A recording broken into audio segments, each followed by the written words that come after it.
जनजागृती देशाची प्रगती अंतर्गत होणाऱ्या विशेष व्याख्यानमालेचे आज आपण 937व पुष्प गुंफत आहोत.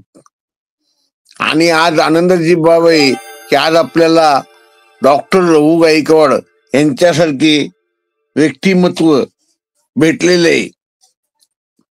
सरांनी मला एक विषय सांगितला होता की मी असं करतोय, तुम्ही म्हणलो तुम्ही लोकांना सांगा, लोकांसमोर या, लोक तुम्हाला हे करतील. तर ते आज आपल्याला लेण्यांबद्दल हे करतील आणि त्यानंतर त्यांच्या कल्पना पुढे काय आहेत त्या आपल्याला सांगतील. तर मी आज डॉक्टर रघु गायकवाड यांचं स्वागत करतो.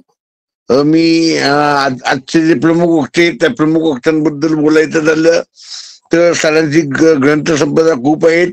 शिवरायांचे जन्मस्थळ शिवनेरी, नंतर हरिश्चंद्र माहुली, रतनगड, किल्ले परिसराचा इतिहास, नारायणगड, जुन्नर तालुका आणि स्थानिक इतिहास लेखन, शिवनेरीची जीवनगाथा, शिवकालीन जलनीती, भारतीय स्वातंत्र्याच्या चळवळीत जुन्नर तालुक्याचे योगदान.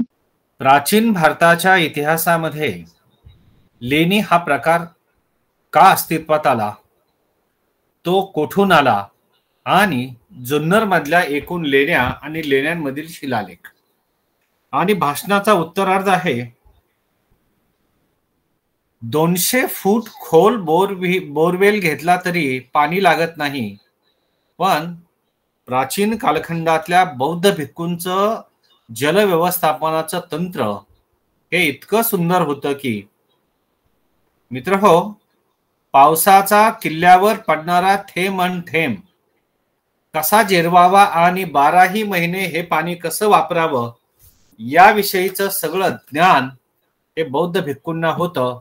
आणि त्या दृष्टिकोनातून बौद्ध भिक्खूंनी प्राचीन भारताच्या इतिहासामध्ये एक जलक्रांती उभी केली. हा शेवटचा मुद्दा. आणि बौद्ध भिक्खूंना त्या काळातील शरीरशास्त्राचं, मधुमेहाचं आणि आयुर्वेदाचं किती नॉलेज होतं आणि या सर्व नॉलेजचा परिणाम म्हणून जुन्नरच्या लेण्यांमधील शिलालेखांमध्ये जे सर्व साहित्य आलं, शिलालेखामध्ये ज्या गोष्टीची नोंद केली त्या सगळ्या नोंदी मला तुमच्या समोर मांडायच्या आहेत. तसा विचार केला तर गेल्या अनेक दिवसापासून या विषयावर मी स्वतंत्रपणानं एक ग्रंथ निर्मिती करत आहे. आणि आपल्याकडे भाषण करण्याच्या एक 8 दिवस अगोदर हा ग्रंथ जुन्नरची बौद्ध लेणी या नावानं तो आता प्रकाशनाच्या वाटेवर पहिलं पाऊल टाकलं आहे. आणि सर्वात प्रथम त्याची जाहीर वाच्यता याच विचारमंचावरून होते जिथे बौद्ध भिक्खूंचा विचार आचरणात आणला जातो. मित्रहो, आता भाषणाकडे वळतो. लेणी, बौद्ध लेणी, जैन लेणी, वैदिक, हिंदू लेणी असे वेगवेगळे प्रकार आपल्याला पाहायला मिळतात. अतिशय एखाद्या छानशा कार्यक्रमामध्ये आमची महिला, आमचा एखादा बांधव खूप छान शर्ट, पॅन्ट आणि अलंकार घालतात आणि सहज कोणीतरी बोलून जातं, काय सुंदर दिसतं आपण, किंवा काय लेणं लेल्यात. आता हे लेणं जे आहे ना, हे लेणं म्हणजे नेमकं काय, हा खरा प्रश्न आपल्याला त्या क्षणाला पडत नाही, पण तो विचारपूर्वक पडायला हवा. बरं, मराठी साहित्य किंवा शब्दकोशाच्या इतिहासामध्ये लेणी हा शब्द सगळ्यात पहिल्यांदा केव्हा आला? या सर्व उत्पत्तीच्या मागे जाण्याच्या पूर्वी किंवा ही सर्व उपपत्ती आपल्या समोर ठेवण्याच्या पूर्वी मी आपल्याला प्राचीन भारताच्या इतिहासामध्ये खूप मागे घेऊन जातो. साधारणतः लेणी म्हणजे बौद्ध भिक्खूंना डोंगरामध्ये वास्तव्याची जागा, एक असं सुंदर घर त्या डोंगरानं स्वतःच्या अंगाखांद्यावर पांघरलं, त्याला लेणी म्हणतात. लेणी हे भारताच्या इतिहासाचे आणि प्राचीन भारताच्या अभ्यासाचं एक व्यवच्छेदक लक्षण आहे, म्हणजे अप्रतिम असं लक्षण आहे. मी शक्यतो प्रयत्न करेल की इंग्रजी शब्द न येऊ देण्याचा आणि आले तर त्याचा पटकन मराठी अनुवाद मी आपल्या समोर लगेच ठेवण्याचा प्रयत्न करेल. सर्व श्रोता वर्गाला विनंती आहे, कुणाला जर काही विचारायचं असेल तर आपण भाषणाची शेवटची 5-10 मिनिटं त्यासाठी राखीव ठेवू. भारतामध्ये एकूण 1200 म्हणजे 1200 लेणी आहेत. त्या 1200 लेणींपैकी रागट देशा, कणखर देशा, दगडांच्या देशा असा शब्दप्रयोग ज्या कविवर्यांनी केला त्या महाराष्ट्र भूमीमध्ये, महाराष्ट्र भूमीमध्ये 1900 लेणी आहेत. साधारणतः 1200 पैकी 900 लेणी महाराष्ट्रात आहेत. 1200 पैकी 900 लेणी महाराष्ट्रात, 1000 म्हणजे 1200 पैकी 1000 लेणी बुद्धिझमची म्हणजे बौद्ध भिक्खूंनी तयार केलेली, 100 लेणी वैदिक धर्माची आणि 100 लेणी जैन धर्मीयांची, अशी ही 1200 लेण्यांची विभागणी आहे. मित्रांनो, साधारणतः यापैकी आपण किती श्रीमंत आहोत. बौद्ध आणि जैन स्थापत्य कलेचा वारसा टिकवणाऱ्या या महाराष्ट्राच्या भूमीत 900 लेणी आहेत. त्यापैकी ज्या जुन्नरच्या भूमीतून मी आपणाशी संवाद साधत आहे ती छत्रपतींची भूमी. महाराणी नागनिकेनं इथे मराठी भाषेच्या उगमापासून तर गणित भूमितीच्या अंकगणिताच्या उल्लेखापर्यंत अशा अनेक गोष्टींनी युक्त असलेला, येशू ख्रिस्त जन्माला येण्याच्या पूर्वी 189 वर्ष खोदलेला नाणेघाट हा एक लेणीच आहे. या सर्व लेण्यांची संख्या जुन्नर मध्ये 350च्या आसपास लहान मोठी लेणी आहेत. मित्र हो, आता जरा विचार करू. 1200 लेणीपैकी 1000 लेणी महाराष्ट्रात, त्यापैकी 350 लेणी एकट्या जुन्नर मध्ये, मग वेरूळ आणि अजिंठ्याच्या समान तेवढ्याच पवित्र असलेल्या लेणी या जुन्नरच्या भूमीत आहेत. पण आपण किती लोकांनी त्या पाहिल्यात हाही जरा प्रश्न आहे. शेवटी तुझे आहे तुझपाशी परी जागा चुकलाशी, म्हणजे हे आपलंच आहे पण ते आपल्याला ठाऊक नाही की हे काय आहे. महाराष्ट्राच्या प्राचीन इतिहासामध्ये लेणी स्थापत्याचं सर्वात मोठं योगदान महाराष्ट्राच्या व्यापारी दृष्टिकोनामध्ये, आर्थिक इतिहासामध्ये लेण्यांचं मोठं योगदान आहे. लेणी हा शब्दप्रयोग साधारणतः इराण या देशातून भारतात आला. सम्राट अशोकाचं राज्य जेव्हा पाटलीपुत्र किंवा सर्वत्र भारतात मौर्यन एम्पायर किंवा मौर्य साम्राज्य पसरलेलं होतं, अशा मौर्य साम्राज्यामध्ये बिहार मधील बाराबर नावाच्या टेकड्यांमध्ये जैन आजीवक साधूंसाठी सम्राट अशोकानं काही लेणी खोदली.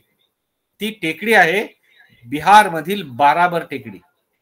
आता त्यावेळी दगडावर काम करणारे थेट निष्णात लेणी कोरण्यासाठीचे कारागीर आपल्याकडे उपलब्ध नव्हते.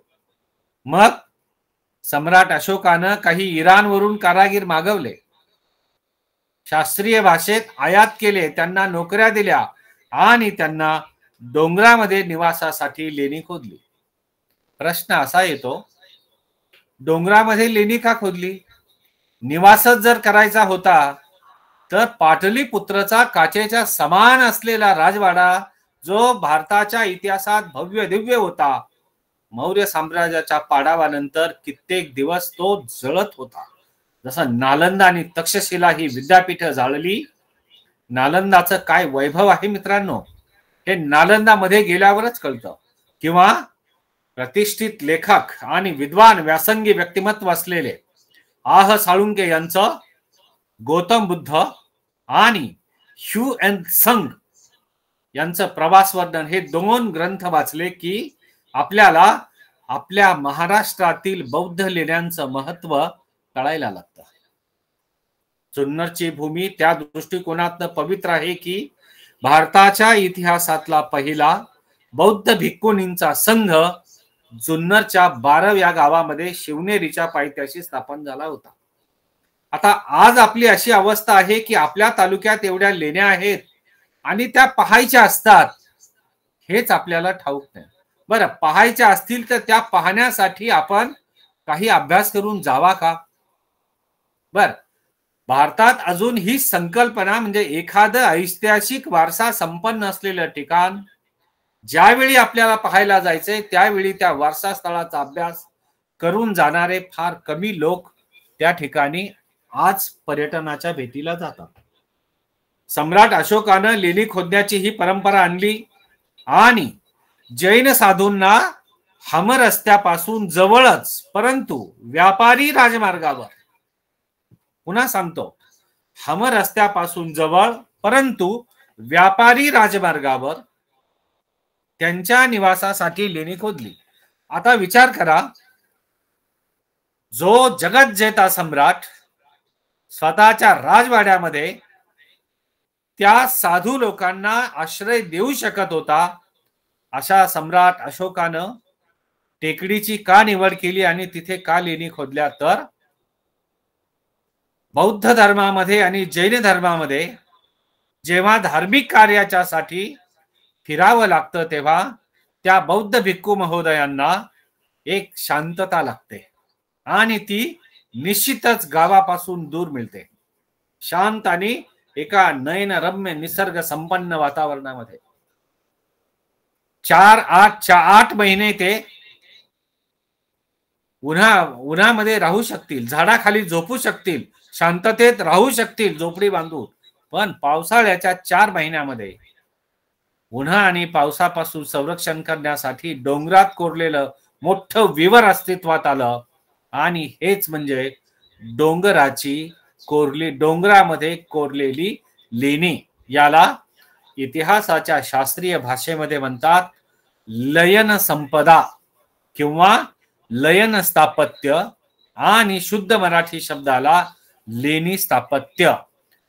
डोंगरानं पर्वतानं स्वतःच्या अंगावर हे सगळं लेलं पांघरलं म्हणून शब्द प्रयोगाला लेणी.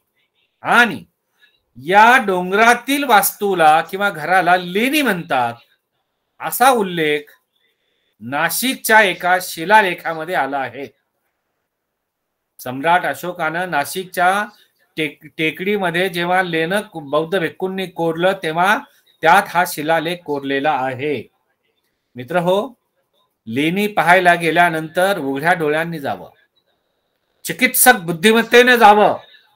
एवढंच नव्हे तर त्या लेण्या कोणी खोदल्या, कशा खोदल्या, त्यांना डोनेशन्स म्हणजे देणग्या कोणी दिल्या, हे सगळं आपण अभ्यासायला हवं. तर त्याला म्हणतात सहेतुक पर्यटन. सहेतुक पर्यटन हे आपल्याला करता आलं पाहिजे. सम्राट अशोकानं इसवी सन पूर्व 261च्या कलिंगच्या युद्धानंतर संध्याकाळी जेव्हा तो कलिंगचा रणसंग्राम स्वतः रथावरनं फिरून पाहिला आणि त्यांना असं वाटलं, ज्या साम्राज्य विस्ताराच्या लालसेपोटी मी कलिंगचं राज्य जिंकलं, त्याच कलिंगच्या राज्यातील सैनिक आणि माझेही सैनिक रणांगणावर हात पाय तुटले असे हिंसेच्या वातावरणात सर्वत्र पसरलेले होते, पडलेले होते. आणि हे पाहिल्यावर मला राज्य वास्तूंवर करायचं नाही तर माणसांच्या मनात करायचंय. आणि ही माणसं मी मारली तर कोणाच्या मनावर राज्य करू, या एका विचारातनं त्याचा प्रवास हा शस्त्रविजयाकडून शास्त्रविजयाकडे झाला. म्हणून शस्त्रविजय हा कधीच महत्वाचा नसतो. शस्त्र महत्वाचं आहे पण शस्त्राला मन नसतं. ते कोणी वापरायचं हे शस्त्र ठरवत नाही, ज्याच्या मनगटात ते शस्त्र असतं आणि मनगटामध्ये बळ असतं, ते कसं वापरायचं याची बुद्धिमत्ता ज्याच्याकडे असते त्याला शस्त्र साथ देतं. अन्यथा ज्याला शस्त्र वापरता येत नाही त्याच्या हातात एखादं धार असलेलं शस्त्र दिलं तर कदाचित ते त्याच्याच अंगावर उलटू शकेल. म्हणून आपल्याला ही गोष्ट प्रथम समजून घेतली पाहिजे, मला नेमकं काय करायचं आहे हे सम्राट अशोकानं समजून घेतलं आणि सम्राट अशोकांचा प्रवास हा हिंसेकडून अहिंसेकडे झाला. मग या जागतिक धर्मांच्या मध्ये कोणता असा धर्म आहे जो मला शांतता देईल आणि अहिंसेच्या वातावरणात घेऊन जाईल?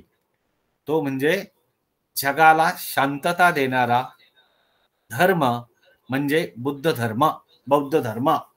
आता बुद्ध या शब्दाचा अर्थ काय? बुद्ध म्हणजे आयुष्यामध्ये परमोच्च कोटीची शांतता प्राप्त केलेली एक मोठी व्यक्ती. हे पद आहे. म्हणजे सिद्धार्थ यांचा प्रवास आणि सिद्धार्थ गौतमांना झालेली ज्ञानप्राप्ती ही नेमकी काय आहे हे तुम्हाला जर समजून घ्यायचं असेल तर मित्र हो, सकाळचे माजी संपादक माननीय उत्तम कांबळे साहेबांनी गौतम बुद्धाला झालेली ज्ञानप्राप्ती असं 32 पानाचं एक छोटंसं भाषण केलेलं आहे आणि ते पुस्तक रूपानं प्रकाशित झालेलं आहे. सनई प्रकाशन नारायणगाव यांनी ते प्रकाशित केलेलं आहे. ज्या ज्या ठिकाणी संदर्भ ग्रंथांचा उल्लेख करणं आवश्यक आहे त्या ठिकाणी त्या पुस्तकाच्या प्रकाशकासहित आणि केव्हा प्रकाशित झालं लेखकाच्या नावासहित मी सांगण्याचा प्रयत्न करेल. कारण कोणतंही भाषण करताना ते जेव्हा ऑनलाईन असतं किंवा ऑफलाईन असतं तेव्हा आज तरी 36 लोक आहेत पण हजारो लोक ते ऐकत असतात. युट्यूबवर प्रसारित जेव्हा होतं तेव्हा लाखो श्रोत्यांच्या समोर तुम्ही व्हिडिओच्या रूपानं जाता. म्हणून संत कबीरांच्या भाषेमध्ये ऐसी बोली बोल की कोई न बोले झूठ, ऐसी जगह बैठ की कोई न बोले उठ. माननीय धनंजय लोखंडे सर जॉईन आहेत. त्यांनाही माहित आहे की एखादं भाषण करताना भाषणकर्त्या वक्त्यानं कोणती काळजी घ्यावी हा मुद्दा मी त्यांच्याकडूनच शिकलेलो आहे. मित्रहो, सम्राट अशोकानं लेणी कोरली, बौद्ध भिक्खू म्हणजे बौद्ध धर्म स्वीकारला, तो शास्त्र विजयाकडे गेला आणि शास्त्र विजयाकडनं संपूर्ण भारतामध्ये बौद्ध धर्माचा प्रचार आणि प्रसार होत गेला होता. स्वतः गौतम बुद्ध नालासोपारा येथे काही कामाच्या बौद्ध धर्म प्रचारार्थ आणि प्रसारार्थ आल्याचे उल्लेख नालासोपारा येथील स्तूपामध्ये आहेत. आता स्तूप, चैत्य गवाक्ष, हर्मिका हे काय आहे हे सगळं लेण्यांच्या भाषणाच्या उत्तरार्धात मी आपल्या समोर ते ठेवणारच आहे. सम्राट अशोकानं लेणी खोदली. त्यातली भारतातली म्हणजे महाराष्ट्रातलं पहिलं लेणं हे भाजे या ठिकाणी खोदलं. आता भाजे आणि लेणी, कारले ह्या 2 लेण्या आपण पाहिल्या असतील. भाजेच्या लेण्यामध्ये चैत्य गृहाच्या ज्या सगळ्या ज्याला पाकळ्या म्हणतो आपण या लाकडी आहेत. मित्रांनो, 2.25 ते 2.5 हजार वर्षापूर्वी कोरलेल्या या लेण्यामधील लाकूड आजही किडलेलं नाही. मग ही कोणती जादू किंवा कोणतं रसायन वापरलंय ते तिथे तयार करताना? आपण जातो, स्तूप पाहतो आणि एक प्रदक्षिणापथ करतो, हर्मिका पाहतो, असं एक त्याला कवळी मारतो, हाताने आपल्या दर्शन घेतो, मेणबत्ती जाळतो आणि बाहेर येतो. पण कधी विचार केला का छनी आणि हातोड्याच्या साह्यानं एवढी मोठी ही कला वास्तू लेणी स्थापत्याची कशी जन्माला आली असेल? त्या कारागिरांच्या कित्येक पिढ्या त्यासाठी काम करत होत्या. म्हणजे आजोबानं सुरू केलेलं काम हे थेट नातवानं पूर्ण केलेलं आहे. कित्येक वर्ष लागली. हा सगळा लेण्यांचा निर्मितीचा पसारा एका रात्रीत जन्माला आलेला नाही, हे खरंय.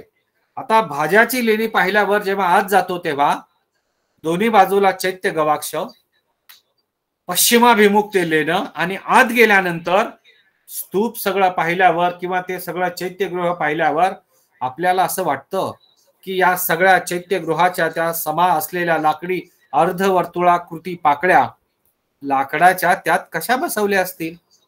त्या बसवण्यासाठी अगोदर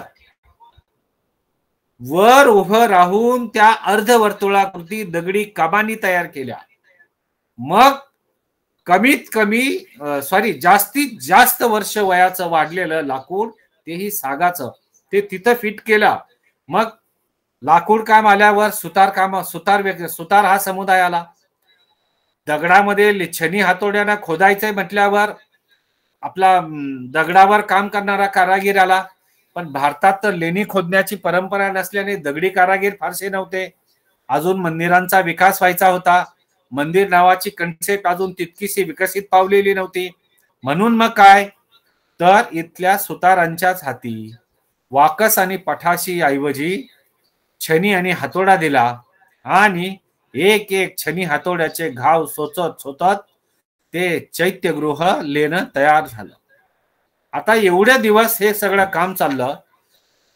लेण्यांचे दरवाजे उत्तरेकडे, दक्षिणेकडे, पश्चिमेकडे आत आहे. हे पाहताना आपल्या ही गोष्ट का लक्षात येऊ नये की हा दगड पक्का आहे की कच्चा आहे, हे बौद्ध भिक्खूंनी कसं ओळखलं असावं. बरं, ज्या ज्या ठिकाणी कच्चा दगड लागला त्या त्या ठिकाणी सगळं सोडून दिलं आणि दुसरी वाट चोखाळली. हे आपल्याला वेरूळ, अजिंठा, जुन्नर, तुळजा, मानमोडी, शिवनेरी, लेण्याद्री अशा अनेक ठिकाणी पाहावयास मिळतं. कारले, भाजे, बेडसे, घारापुरी सगळीकडे हे पाहायला मिळतं. तसंच त्यानंतर खोदलं पहिलं भाजे, नंतर कारले. कारल्याच्या लेण्याच्या बाहेर एक मोठा दगडी स्तंभ आहे.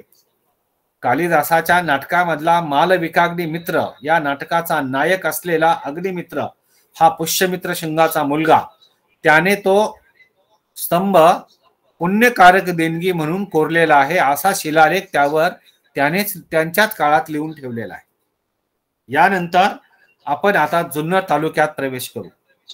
एखाद्या ठिकाणाचा इतिहास आपल्या समोर विदित करत असताना किंवा मांडत असताना तो नेहमी प्रमाणभूत असावा, तो खरा असावा.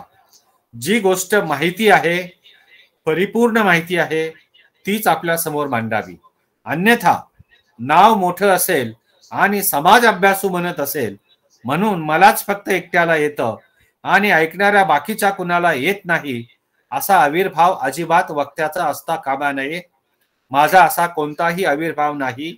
मी देखील एक अभ्यासक विद्यार्थी या नात्यानं आज शिक्षक दिन जरी असला तरी शिक्षक दिनाच्या दिवशीही जसं सर्वपल्ली राधाकृष्णन यांचा जन्मदिवस शिक्षक दिन आहे, तसं माझ्याही मते ज्या सावित्री आणि ज्योतिबांनी शिक्षणाची ज्ञानगंगा घराघरापर्यंत पोहोचवली, या दोघांचाही जन्मदिवस आणि दोघांचाही कार्यदिवस हा खरा शिक्षक दिन आहे असं व्यक्तिगत मत प्रतिपादन करायला काही हरकत नाही. मित्रहो, आता जुन्नर तालुक्यातल्या लेण्यांमध्ये प्रवेश करू. जुन्नर तालुक्यातील लेण्या या विषयावर गाथा जुन्नरची, गाथा शिवनेरीची, जुन्नर परिसराची असा एक लघुपट 24 मिनिटांचा आम्ही काही 2015 ते 16च्या दरम्यान महाराष्ट्र शासनासाठी तयार केला होता. महाराष्ट्र शासन सांस्कृतिक मंत्रालयासाठी. त्यावेळी जुन्नरचे आमदार होते, आता ते हयात नाहीत, माननीय वल्लभशेठ बेनके. त्यांनी यासाठी खूप कष्ट घेतले आणि लाखो रुपयांची अनुदान त्यासाठी आम्हाला मिळवून दिला. म्हणून जुन्नरच्या लेण्या, जुन्नरचे किल्ले, जुन्नरचा इतिहास आम्ही भारतभूमीच्या पटलावरती ठेवू शकलो आणि तो आज इंटरनेटवर, युट्यूबवर, माझ्या स्वतःच्या चॅनलवर उपलब्ध आहे. त्या चित्रफितीचं नाव आहे गाथा शिवनेरीची, जुन्नर परिसराची. आता थेट लेण्यांकडे. बौद्ध धर्माच्या प्रचार आणि प्रसारार्थ भारतभर बौद्ध भिक्खूंचा प्रवास सुरू झाला. आता सुरुवातीला माणसाच्या मनातील मरणाची भीती म्हणजे मृत्यू नंतरच्या जीवनाची भीती काढण्यासाठी बौद्ध भिक्खू अग्रेसर होते. ते काम करतच होते. काही वेळा त्यांचं बऱ्याचदा वास्तव्य हे स्मशानात देखील असायचं. गाव जे सकाळी जेवायला देईल त्यावेळी जे एका हातात बसेल किंवा जे काही धर्मशास्त्राप्रमाणे नियम आहेत त्याप्रमाणे त्यांचं भोजन व्हायचं.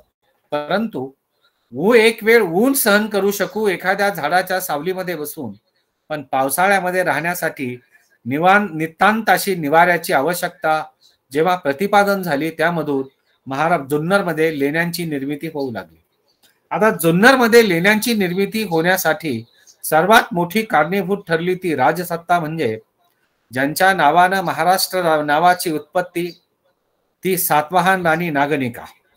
मित्र हो, नागनिका, नाग म्हणजे त्या काळातले महार लोक, त्या समाजात जन्माला आलेली ही स्त्री म्हणजे महाराणी, ती सातवाहनांच्या सेनापतीची कन्या, तिने तिचा विवाह थेट राजपुत्राच्या बरोबर केला आणि सातवाहन साम्राज्याची ती महाराणी झाली. या महाराणीने जुन्नरमध्ये लेण्या खोदण्यासाठी सढळ हातानं अनुदान दिलं, डोनेशन दिले, सढळ हातानं पैसा पुरवला. तिच्या आयुष्याचा पहिला टप्पा हा बुद्धिझमचा आहे, दुसरा टप्पा हा वैदिक धर्माचा आहे. पण जरी ती लग्नाच्या नंतर वैदिक धर्माकडे आणि यज्ञ संस्कृतीकडे ओढा घेणारी असली तरी कोणत्याही बौद्ध भिक्खूला तिने एका पैशानेही पैसा कमी पडू दिला नाही. ही वस्तुस्थिती आपण अभ्यासकांनी लक्षात घ्यावी. जुन्नरला लेणी खोदण्याची सुरुवात झाल्यानंतर पहिलं लेणं खोदलं ते म्हणजे तुळजा लेणं. आता लेणी जेव्हा खोदतात तेव्हा सूर्यप्रकाशाचे सगळे कोन आणि काटकोन त्रिकोण तपासले जातात. त्यानंतर तपासला जातो तो डोंगर पक्का आहे, अग्निजन्य खडक कसा आहे, पाण्याची उपलब्धता आहे का, त्या डोंगरावर पडणारं पाणी कोणत्या पद्धतीनं लेण्यांच्या खाली म्हणजे वर लेणी खाली पाणी अशी पाणपोढी विस्तीर्ण तयार करता येईल याचा पहिला कागदावर आलेख तयार केला जायचा आणि मग त्यावर एखाद्या छोट्या लेण्याच्या माध्यमातून मोठं लेणं साकारलं जात होतं.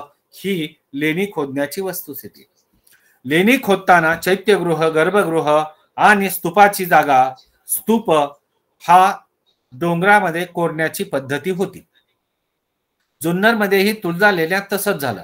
पण तुळजा लेणं ज्या डोंगरामध्ये आहे त्या डोंगराचा दगड इतर डोंगराच्या दगडाच्या मानानं फार पक्का नाहीये.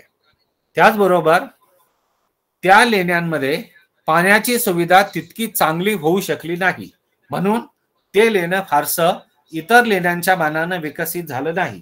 आता हे सगळं लेणं किंवा ही सगळी परंपरा आपल्या समोर ठेवत असताना खूप छान पद्धतीनं, बारीक पद्धतीनं मित्र हो त्याचा अभ्यास करता येतो. आता या लेण्यांची नावं कशी दिली, यांना प्राचीन नावं काय होती का, जसं जसं मला जमेल तसतसं त्या सगळ्या गोष्टींचा उलगडा मी पुढे करत जाणार आहे. साधारणतः कोणत्या लेण्यामध्ये कोणते बौद्ध संघ आणि बौद्ध भिक्खूंच्या श्रेणी, होय बौद्ध भिक्खूंच्या श्रेणी. काही बौद्ध भिक्खू हे त्या काळात सातवाहन काळात व्यापारामध्ये आघाडीवर होते. ते काय फक्त चिवर घालून धर्मसेवा करत नव्हते, विद्वान होते.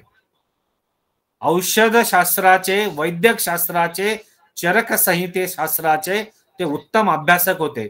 अहो एवढंच काय, ते गणित तज्ञ होते. याही पेक्षा वेगळं सांगतो, कधी जर आपण बोधगयेला गेलो आणि बुद्धांचं तत्वज्ञान बारकाईनं वाचून पाहिलं तर आपल्या समोर ठेवू इच्छितो एक उल्लेख, तो म्हणजे बौद्ध भिक्खूंनी आणि गौतम बुद्धांनी शेतीशास्त्राचा किती बारकाईनं अभ्यास केला होता. लेण्यांमध्ये शेतीशास्त्र किती बारीक आहे आणि किती सुंदर आलेलं आहे हेही मला आपल्या समोर ठेवावं लागेल किंवा मला ते ठेवावं असं वाटतं. मित्र हो, आंबा हा एक घटक मी आपल्यासाठी आपल्या समोर ठेवतो. किती साधी गोष्ट आहे आंबा. आपण सगळे आंबा खातो वगैरे वगैरे सगळं ठीक आहे, पण या आंब्याचा इतिहास आणि गौतम बुद्धांचं शेतीविषयक ज्ञान आणि जल व्यवस्थापनाचं ज्ञान याविषयी काही माहिती किंवा काही या जगामध्ये आहे का, हेही जरा विचार करण्यासारखी गोष्ट आहे. गौतम बुद्ध जसे धर्माचे तज्ञ होते, शांततेचे अग्रदूत होते, महामहिम होते, तसे ते शेतीशास्त्राचे आणि प्राणीशास्त्राचे उत्तम तज्ञ आणि विद्वान होते. गौतम बुद्धांना ज्ञानप्राप्ती झाल्यानंतर त्यांनी शेतीच्या शास्त्रामध्ये आणि ज्या जलतंत्यावरून त्यांच्या राज्यात सतत भांडणे होत होती, पुन्हा पाण्यावरून असं कधीच भांडण कुठे म्हणजे आपल्या धर्मात होऊ नये यासाठी त्यांनी पहिल्यांदा लेणी खोदण्याच्या पूर्वी जल व्यवस्थापनाची सोय करण्याचा सल्ला दिलेला आहे. त्या लेणीत राहणाऱ्या बौद्ध भिक्खूंनी लेण्यांना दान दिलेल्या जमिनीमध्ये कोणती झाडे लावावीत हे स्वतः गौतम बुद्धांनी नमूद करून ठेवलेलं आहे. म्हणून केवळ बुद्धम शरणम गच्छामी, संघम शरणम गच्छामी ही जी आपण म्हणतो सगळं, हे म्हणण्याच्या पूर्वी संघ म्हणजे नेमकं काय, संघाचं काम कोणतं होतं, संघानं लोककल्याणाचं कोणतं काम केलं, ज्ञान विज्ञानाच्या क्षेत्रात संघ काय करत होता, हे सगळं आपल्याला सूक्ष्म पद्धतीनं मित्र हो समजून घ्यावं लागेल. म्हणून मी जेव्हा आता यातला मी काढून टाका बरं का, अहंकार गेला तुका आता देव झाला. आंब्याचा इतिहास लिहित होतो. सोनवणे साहेबांनी शिवजन्मभूमीची आम्रगाथा या ग्रंथाचा उल्लेख केला. त्या ग्रंथामध्ये मी एक गोष्ट आवर्जून पुराव्यासहित मांडलेली आहे. ती म्हणजे रामायण, महाभारत, पाणिनीचे अष्टाध्यायी, पातंजलीचं महाभाष्य या सगळ्या ग्रंथांमध्ये आंब्याचे उल्लेख आहेत.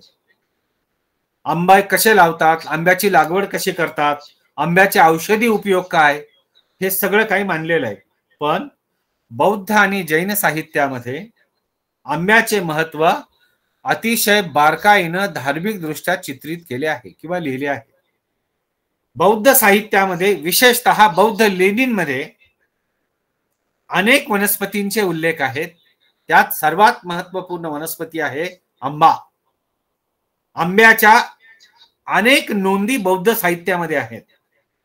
बौद्ध लेण्यामध्ये भिक्खू असे मानत की आंब्याविषयी भिक्खू असे मानत की स्वतः गौतम बुद्ध बऱ्याचदा ध्यानधारणेसाठी आंब्याच्या झाडाखाली बसत आणि आंब्याविषयी त्यांनी काही मूलभूत संशोधन केले आहे. दुर्दैवानं ते संशोधन आज अस्तित्वात नाही आणि त्याविषयी लिहिलेले बरेचसे ग्रंथ हे नालंदामध्ये स्वाह झाले. खरं तर आपल्याला काय जाळावं, काम क्रोध बकरे मारा हे शिकवलेलं आहे. काम आणि क्रोध हे षडरिपू मारा, पण आपण काय मारायचं आणि काय धरायचं हे कधी शिकलोच नाही. विशेषतः मध्ययुगातल्या आक्रमकांच्या विषयी हे बोललो. तर गौतम बुद्धांनी आंबा या पिकावर जे मूलभूत संशोधन केलं त्यासाठी त्यांनी जे प्रयोग केले ते प्रयोग म्हणजे पांढरा आंबा कसा तयार करता येईल. and it is also said that Buddha created a white mango. Buddha created a white mango tree which later worshipped by his followers. म्हणजे बौद्ध भिक्खूंनी आंबा संशोधनाच्या क्षेत्रात जे काम केलं त्याच्याविषयीचा हा स्वतंत्र ग्रंथ आहे शिवजन्मभूमीची आम्रगाथा. मित्र हो, आपल्याला या सगळ्या गोष्टी हळूहळू समजल्या पाहिजेत. लेणी या एका घटकाची एवढी मोठी देणगी आहे, ती आपण विसरता कामा नये. या लेण्यांमध्ये म्हणजे जुन्नरच्या लेण्यामध्ये, ज्याला आपण गणेश लेणी म्हणतो आज, तिचं मूळ नाव आहे कपिचित लेणी संघ. आंबा आणि अंबिकामध्ये होता लंकुडीय संघ. मानमोडी संघ, मानमोडीचं जुनं नाव राहत होता श्रेणी गेध विहार संघ आणि जुन्नर मध्ये जो संघ होता त्याला धर्मोत्तर बौद्ध भिक्खूंचा संघ अशी नावं बौद्ध साहित्यामध्ये आणि त्या लेण्यांमधील शिलालेखांमध्ये आलेली आहेत. आता गौतम बुद्ध तुळजा लेणीच्या नंतर आपण येऊ मानमोडी लेणीकडे. मानमोडी लेणी ही जुन्नर तालुक्यातल्या अनेक लेणींपैकी सर्वात सुंदर अशी लेणी आहे. तिचे 3 गट आहेत. एक भीमाशंकर लेणी गट, आंबा अंबिका लेणी गट आणि तिसरा आहे भूत लेणी गट. मित्र हो, लेण्यांच्या इतिहासामध्ये 2 मजली लेण्या आपण बऱ्याचदा पाहिलं असेल, पण जेव्हा लेण्यांच्या स्थित्यंतराचा टप्पा म्हणजे कात टाकणे असं म्हणतो, कात टाकणे, नवनिर्माण करणे, आधुनिकता स्वीकारणे, हे मानमोडी लेणी समूहाच्या दरम्यान जन्माला आलेलं आहे. पहिल्यांदा लेणीमध्ये चैत्यगृहाच्या लाकडी कमानीसाठी कमानीसाठी लाकूड वापरलं, त्यानंतर लाकूड नाही वापरलं, त्यानंतर दगडी कमानी तयार करण्यात आल्या आणि स्तूपाच्या वर देखील पूर्वी लाकडी कमळ होतं ते जाऊन आता दगडी कमळ तयार करण्यात आलं. म्हणजे हर्मिका वगैरे वगैरे हे जे होतं सगळं हे दगडामध्ये तयार करण्यात आलं. केवढी आमची लयन स्थापत्याच्या स्थित्यंतराची ही सर्वात मोठी क्रांती होती मित्रांनो. भीमाशंकर असं नाव पडण्याचं कारण त्या लेण्यांच्या जवळून भीमाशंकरकडे जाणारा एक रस्ता आहे. आता मानमोडी, आता हे मानमोडी म्हणजे नेमकं काय? तर मानमोडी या शब्दाचा अर्थ आहे, मूळ संस्कृत शब्द होता किंवा पाली भाषेतील शब्द मानमुकुट. मानमुकुट या मानमुकुट शब्दाचा अपभ्रंश मानमोडी झाला. तिथे बौद्ध आणि जैन दोन लेण्या आहेत. एका लेण्याचं नाव आहे अंबा आणि अंबिका. प्राचीन कालखंडापासून आजपर्यंत तिथे त्या देवीला आंब्याचा नैवेद्य दाखवला जातो आणि ही लेणी खोदली आहे साधारणतः 2,500 वर्षांच्या पूर्वी. म्हणजे 2,500 वर्षापूर्वी बौद्ध धर्माचं ज्ञान आणि बौद्ध भिक्खूंना आयुर्वेदाचं ज्ञान आणि पीकशास्त्राचं ज्ञान किती बारकाईनं होतं हे आपल्या लक्षात आलं असेल. आता कोणती लेणी कोणी खोदली एवढ्या सविस्तर जाण्यापेक्षा तुम्हाला याविषयी अधिक सविस्तर जर माहिती वाचायची असेल तर जुन्नरची लेणी हा जो माझा आगामी काळात येणारा ग्रंथ आहे, साधारणतः पुढच्या महिन्यात तो आणण्याचा आमचा विचार आहे. तर त्यात ते सविस्तर येईल. मी उदाहरण म्हणून 2-3 शिलालेख तुम्हाला वाचून दाखवतो. पहिला शिलालेख आहे सीध उपासक नेगम समल सपुतस पुत वीरभूती. म्हणजे हा शिलालेख वीरभूती नावाच्या व्यक्तीनं इसवी पूर्व 150 ते इसवी 150 या कालखंडामध्ये तो डोनेट केला. म्हणजे शिलालेख डोनेट नाही केला, ती लेणी खोदण्यासाठी, चैत्यगृह खोदण्यासाठी, पानपोडी खोदण्यासाठी त्या माणसानं पैसे दिले. आता पैसे म्हणजे आज एवढे दिले उद्या एवढे दिले असं नव्हे. लेणी खोदण्यासाठी जो खर्च येत असे तो खर्च एकूण रक्कम अंदाजे जवळजवळ पूर्णतः 90-95% बौद्ध भिक्खूंच्या एका व्यापारी श्रेणीकडे ठेवली जात असे. त्यामधून जे व्याज येईल त्या व्याजामधून बौद्ध भिक्खूंचा चरितार्थ चालत असे. हो, चरितार्थ चालत असे आणि त्यांना लागणारा खर्च, हस्तलिखिते वगैरे वगैरे तयार करण्यासाठीची प्रशासकीय सुविधा या श्रेणींमधून केली जात होती.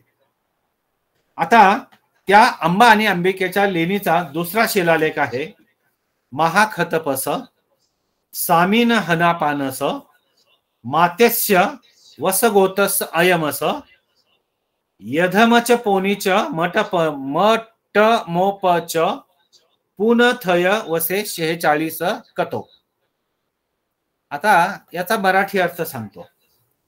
जुन्नर मध्ये जेव्हा सातवाहनांना हरवून शकांची राजवट आली, या शकांचा क्षत्रप होता नहपान. या नहपानाचा हा होता महाक्षत्रप.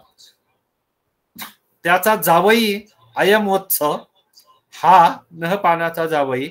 उषभदत्त आणखी एक हा तिथे होता आणि त्याने हे लेणं दान दिलेलं आहे. आता या लेणीसाठी लागणारा सगळा पैसा हा त्यांनी पुरवला. याविषयीची नोंद हा चैत्य मंडप वगैरे वगैरे या सगळ्या गोष्टी तिथं त्यांनी शांत चित्तानं मांडलेल्या आहेत. म्हणून आपल्याला ते अभ्यासणं गरजेचं आहे.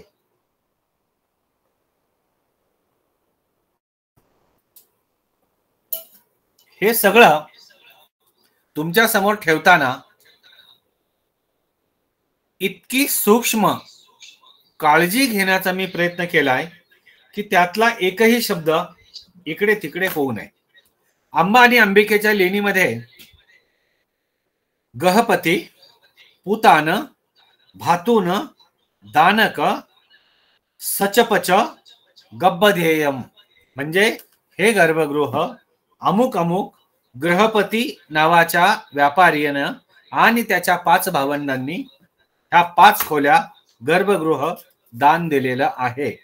असं हे सगळं लेण्यांचा हा सगळा एका लेणीचा इतिहास. या ठिकाणी मित्र हो, दुमजली लेण आहे. पण या ठिकाणी पाहायला यायचं जर असेल तर काही गोष्टींचे नियम जे निसर्गाला मान्य आहेत ते पाळायचे. ते म्हणजे पहिल्यांदा, जर तुम्हाला भूतलेणी जायचं असेल तर आपण सगळे ट्रिपला निघालो पर्यटनाला की चांगले कपडे घालतो, छानपैकी इकडे इकडे सेंट लावतो, सुगंधित तेल लावतो. कोणतीही बौद्ध लेणी पाहायला जाताना कृपया अशा पद्धतीने जाऊ नका. तुमच्या अंगाला एक स्वतंत्र गंध असतो. तुम्ही लावलेल्या सेंटला एक तीव्र गंध असतो. आणि या लेणींमध्ये मधमाशा असतात. मधमाशांना हा गंध आला, तुमच्या आवाजाचं कंपन झालं की मग त्या तुम्हाला कडकडून भेटायला येतात. आणि त्या कशा भेटतात हे मला अनुभव आहे, पण कृपया आपण असा अनुभव घेऊ नका असं मी आपल्याला सांगू इच्छितो. आणखी एका 27व्या क्रमांकाच्या लेणीमधील शिलालेख सांगतो आणि पुढे जातो. भारुक छकान लंकुडियान भातून अससमसपुतान बुधमितस बुधखितरस विभदच देयधम्म. आता यामध्ये एक शब्द आलाय, देयधम्म. देयधम्म, देयधम्म पोढी, पान पोढी, नान पोढी हा जल व्यवस्थापनाचा एक उत्तम नमुना आहे. जुन्नर मध्ये अशा 350 सगळ्या लेण्या आपल्या समोर आहेत. आणखी एक शिलालेख लेण्यांमध्ये लेण्याद्रीचे असलेला आपल्या समोर ठेवतो. कलिअनस हेरणिकपुतस सुलसदतस एकपुरीसस चेतियघरो नियुतो देयधम्म. देयधम्म हा शब्द वारंवार येतो. याचा अर्थ असा आहे, कल्याणचा हेरणिक नावाचा व्यापारी, त्याचा पुत्र सुलसदत्त याने हे चैत्यगृह खोदण्यासाठी पैसे दिले. असे हे सगळेच्या सगळे लेण्यांमधले शिलालेख सगळ्या लेण्यांमध्ये आहेत. म्हणजे नाणे घाटापासून तर लेण्यांद्रीच्या कपिचित लेण्यापर्यंत सगळीकडे शिलालेख आहेत. आता प्रश्न येतो, लेण्यांमधले हे शिलालेख कोणी कोरले? शिलालेख कोरण्या इतपतचं ज्ञान बौद्ध भिक्खूंकडे, त्यांच्या लेखक वर्गाकडे होतं का? होतं. बहुजन समाजामध्ये गिरी कन्नरात राहणारा आदिवासी बांधव वर्ग त्यांनी शिकवला. जसं सावित्री आणि ज्योतिबानं सगळ्यांना जातपात धर्म न पाहता शिकवलं, असं बौद्ध भिक्खूंनी देखील लोकभाषेमध्ये ज्ञान आणून शिक्षणाचा प्रचार प्रसार लेणींच्या माध्यमातून केला. लिहू वाचू लागलेला माणूस जेव्हा लेण्यामध्ये लिहू लागला, तेव्हा ज्या ठिकाणी शिलालेख कोरायचा ती जागा सपाट करत, त्याच्यावर राखेनं कोळशानं आरेखन करत, पहिल्यांदा गिलावा देत, नंतर कोळशानं कोरत, आणि जो माणूस छनी हातोड्यानं शिलालेख कोरू लागला त्याचं आडनाव पडलं कोरके. जो शुद्धलेखन तपासू लागला आणि प्रत्यक्ष कोरू लागला त्याला दुसरं एक नाव पडलं अक्षरवटिक. आता या समाजामध्ये कोरके नावाचं ज्यांचं उपनाम आहे त्यांनी 100% समजून चला की महाराष्ट्राच्या इतिहासातील लयन स्थापत्यामध्ये आपल्या पूर्वजांचं 100% उत्तम असं योगदान आहे. यानंतर मानमोडी, शिवनेरी किल्ला जेवढा छत्रपती शिवाजी महाराजांच्या जन्मासाठी प्रसिद्ध आहेच, काही प्रश्नच नाहीये. छत्रपती शिवाजी महाराजांच्या स्वराज्याचं आणि शिवाजी महाराजांचं वर्णन हे एका वाक्यात जर करायचं असेल ना, एका वाक्यात, तर जमीन नांगरण्यापासून पीक घरात येईपर्यंतची हमी देणारी यंत्रणा म्हणजे स्वराज्य, आणि ती हमी देणारा राजा म्हणजे राजे शिवछत्रपती. शिवनेरी हा किल्ला शिवजन्मासाठी जेवढा प्रसिद्ध आहे आणि महाराष्ट्राच्या इतिहासातला पहिला पर्यटन तालुका म्हणून आपला जुन्नर तालुका प्रसिद्ध झाला आहे किंवा घोषित झाला आहे, या तालुक्यातील सर्वांना समजावं आणि आपल्यालाही माहिती असावं म्हणून आपल्या माहिती स्तव सांगतो. 300 लेण्यांपैकी 65 लेण्या एकट्या शिवनेरीच्या कडेकपारीमध्ये आहेत. लेण्या कशा खोदाव्यात, लेण्यांवर अलंकरण कसं करावं, दगडी छनी हातोडीनं वेलबुट्टी कशी तयार करावी आणि लेण्यांची प्रवेशद्वार ही छोटी का ठेवावीत. आज आतमध्ये अंधार वाटतो, पण कोरणाराला अंधार नव्हता का? मग त्यांनी काय केलं, याचं उदाहरण म्हणून लेण्याद्रीचा चैत्यगृह आपल्या समोर ठेवतो. दोन्ही बाजूला चांदीचे आरसे आणि मोठ्या ग्लास ठेवायचे. एकमेकांच्या विरुद्ध बाजूला असं साधारणतः ठेवल्यानंतर असं ठेवल्यानंतर या बाजूचा प्रकाश इथे परावर्तित होतो आणि तो असा आत जातो. म्हणून अविरतपणानं त्या सूर्यप्रकाश सोलर ऊर्जेच्या वापरातून बौद्ध भिक्खूंनी लेण्या खोदण्यामध्ये प्रगती केली. असे विविध शिलालेख, लेण्यांची निर्मिती, त्यानंतर लेण्यांचा इतिहास, लेण्यांची श्रेणी, या सगळ्या गोष्टी खूप छान आहेत. याविषयी जेवढं बोलावं तेवढं कमी आहे. लेण्याद्रीचा हा चैत्यगृह किंवा हे चैत्यगृह हे स्तूप असलेलं गृह आणि विहार, लेण्याद्रीचा हा विहार 55 फूट रुंद, 110 फूट लांब आणि 13 फूट उंच आहे. कदाचित मी चुकत नसेल तर आम्ही पाहिलेल्या सगळ्या विहारांपैकी आशिया खंडातला प्राचीन कालखंडात कोरलेला सर्वात मोठा विहार म्हणजे हा. तो जेवढा आपल्याला वर दिसतो त्यापेक्षा तो खाली जास्त आहे. कदाचित 50शी उलटून गेली म्हणून मी विसरू नये यासाठी नंतर कुणीतरी मला आठवण करून द्या की बौद्ध भिक्खूंच्या जल व्यवस्थापनाचं ज्ञान आणि बौद्ध भिक्खूंचं आयुर्वेदाचं ज्ञान याच्यावर 2-5 मिनिटे मला बोलायचं आहे. यानंतर मी मुद्द्यावर येतो, तो म्हणजे सातवाहन राणी महाराणी नागनिकेनं कोरलेला नाणेघाट. नाणेघाट हे ऐहिक लेणं आहे. म्हणजे आपल्या पूर्वजांचे पुतळे ज्या लेण्यात कोरून ठेवले त्याला महाराष्ट्राच्या प्राकृती आणि वैदिक साहित्यामध्ये ऐहिक लेणं असं म्हणतात. तिथे तिचे आणि तिच्या नवऱ्याचे, मुलांचे, पूर्वजांचे 5-6 पुतळे होते. आता फक्त त्या पुतळ्याचं पाय शिल्लक राहिलेले आहेत. आणि भारतातला सर्वात मोठा गिरीकंदरात लेण्यात कोरलेला 36 ओळींचा प्रदीर्घ शिलालेख. नाणेघाटात गेल्यावर जसा आपण रिव्हर्स फॉल पाहतो, बेधुंद पाऊस पाहतो, तेवढं आत गेल्यानंतर ते लेणं डोळे भरून पाहावं. काय आहे त्या लेण्यामध्ये? त्यात लिहिलेलं आहे महारठी ते मराठी 18 प्रकारच्या यज्ञांचा उल्लेख महाराणी नागनिकेनं केला. त्या पहिल्या लेण्यामध्ये 2 गायी दान दिल्या, दुसऱ्या याच्यामध्ये 4 दिल्या, चौथ्या याच्यामध्ये 16 दिल्या, 5व्यामध्ये 64 दिल्या. मित्रांनो, महारठी ते मराठी म्हणजे मराठी भाषेचा उगम आला 2-2.25 हजार वर्षापूर्वीचा नाणेघाट, पुन्हा जुन्नरशी इतिहास. अभिजात मराठी भाषेच्या कमिटीनं जो अहवाल महाराष्ट्र शासनाला सादर केला त्या अहवालामध्ये ही बाब नमूद केलेली आहे. त्याचप्रमाणे माझी या मराठीचे कुळ, नाणेघाटात आहे तिचे मूळ. माझी या मराठीचे कुळ, नाणेघाटात आहे तिचे मूळ. अशी एक कविता आमचे इंजिनियर मित्र आणि पिंपळवंडीचे इंजिनियर शिवाजीराव चाळक साहेबांनी मोठी कविता लिहिलेली आहे माय मराठी नाणेघाटावरची. त्यात नागनिकेचा, यज्ञाचा, सगळ्या गोष्टींचा खूप छान उल्लेख आहे. मित्रांनो, हे 2, 4, 16, 64 हे काय आहेत? भारताच्या इतिहासात आणि जगाच्या इतिहासात गणिताचा आणि अंकगणिताचा इतिहास किती जुना आहे. हो, हा सगळा जुना इतिहास अभ्यासताना वर्ग आणि वर्गमुळाचे सिद्धांत त्या नाणेघाटाच्या लेणीतील शिलालेखामध्ये मांडलेले. बेधुंद पर्यटनाला आलेल्या पर्यटकांना याची काय ठाऊक, काय माहिती, काय ठाऊक.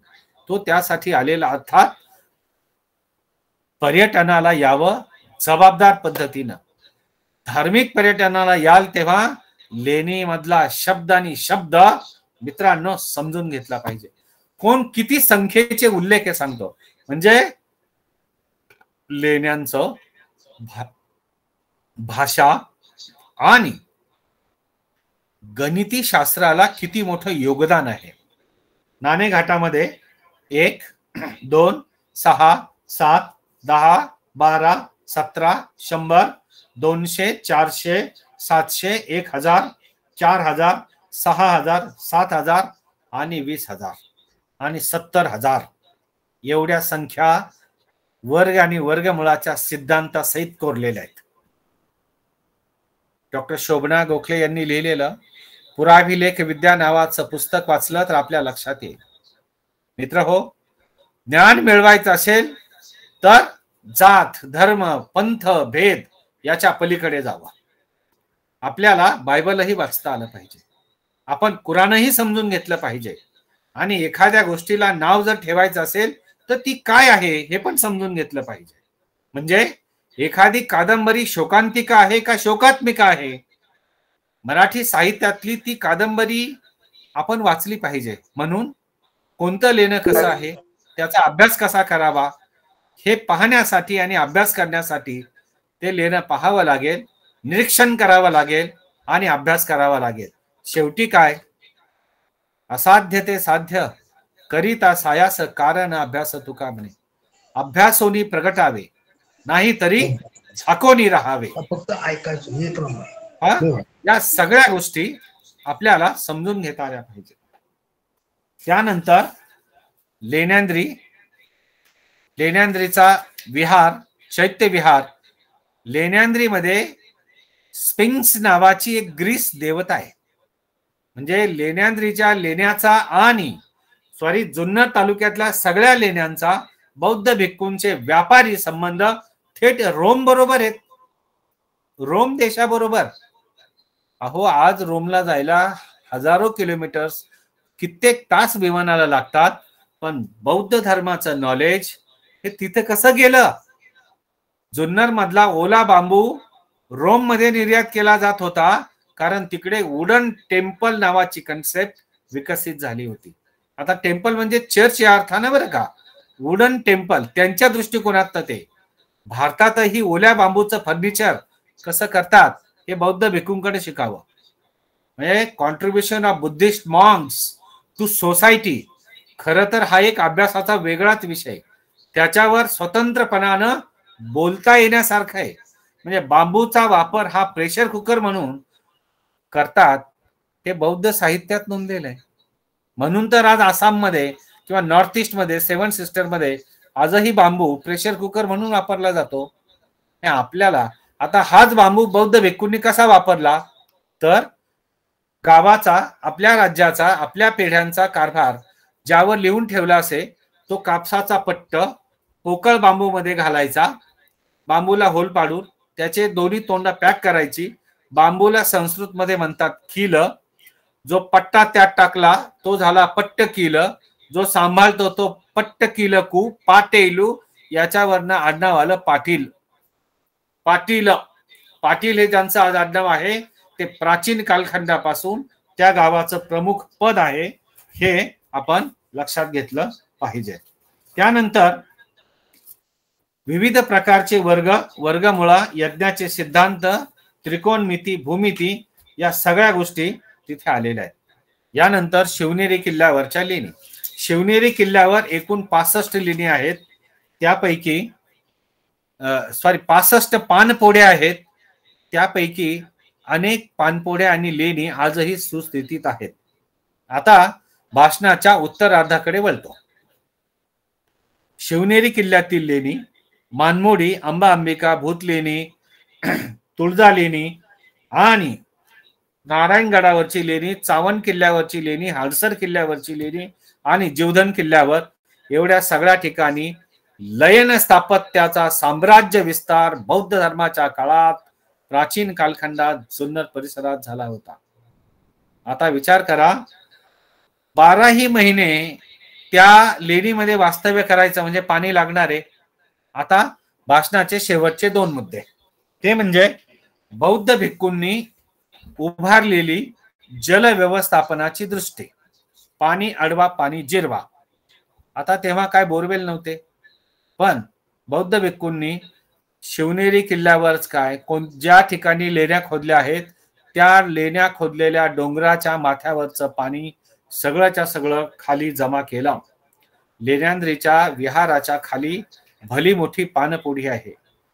बौद्ध धर्म साहित्यामध्ये 3 प्रकारांच्या पानपोढ्या आहेत. पानपोढ्या, पोढी हा पाली भाषेतील शब्द आहे. पाणी ज्यात साठवलं जातं त्याला म्हणतात पोढी, म्हणून पानपोढी. पहिली आहे स्तूपाच्या पूजेसाठी वापरलं जाणारं पाणी म्हणजे धर्म कामासाठी, त्याला म्हणतात देय धम्म पोढी. जिथे स्तूप आहे, चैत्य आहे, त्याला म्हणतात देय धम्म दान पोढी. देय धम्म चैत्यगृह म्हणजे धार्मिक कामासाठी दिलेलं दान.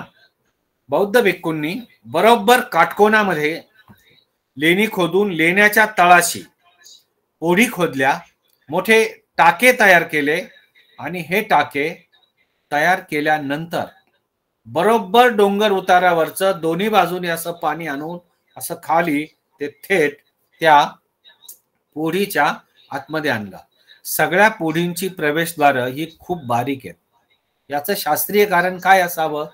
अगदी सहज साधं आहे. आपण आपलं घरातलं पाणी झाकून का ठेवतो? तर काही घाण पडू नये आणि सूर्यप्रकाश त्यात जाऊ नये म्हणून. पाण्यामध्ये सूर्यप्रकाश गेला आणि ते पाणी प्रवाही नसेल तर त्यात स्पायरोगायरा म्हणजे शेवाळ निर्माण होतं आणि पाणी खराब होतं. म्हणून बौद्ध भिक्खूंनी पानपोढीची दारं ही छोटी ठेवली, वाकून आत जाता आलं पाहिजे आणि पाणी त्यामुळं खराब होणार नाही आणि ते सदैव 24 काळ स्वच्छ आणि थंड राहील. त्यात पाननिवळा नावाचा एक कीटक फक्त जगतो. तो पाणी आपण जर चुकून घाण केली तर तो ती स्वच्छ करतो. आता आपल्याकडे जातात, पाणी पितात, बाटली फेकून देतात. अशा पोढीमध्ये पडलेली बाटली त्याला जेवढी लोटता येते बाजूला तेवढी तो छोटासा जीव लोटतो. पण माणूस मात्र समजून घेत नाही. अरे मानसा मानसा कधी होशील माणूस. बहिणाबाई चौधरींची कविता आपल्याला आठवायला हवी. हो, खरं फार मजेशीर आहे. म्हणून त्यात सूर्यप्रकाश जाऊ नये म्हणून तोंड लहान आणि सूर्यप्रकाशाचे बरोबर कोण लेण्यांनी साधलेले आहेत की प्रकाशाची एक तिरीपाई आत जाणार नाही आणि 12ही महिने ते पाणी टिकून राहील. हे झालं देय धम्म पोढी आणि पिण्याच्या पाण्याचं.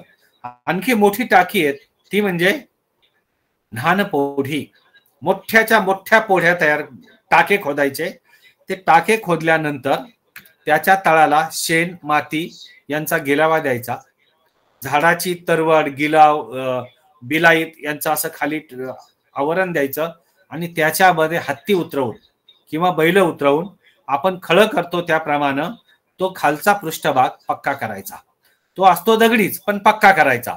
हा पक्का केलेला भूभाग स्वच्छ करून घ्यायचा आणि मग पावसाचं पाणी त्यात साठवायचं. अशा अनेक उघड्या असलेल्या म्हणजे उघड्या ज्यांना झाकणं नाही अशा अनेक टाकांवर हिरव्या स्पायरोगायराचा किंवा शेवाळाचा तवंग आलेला असतो.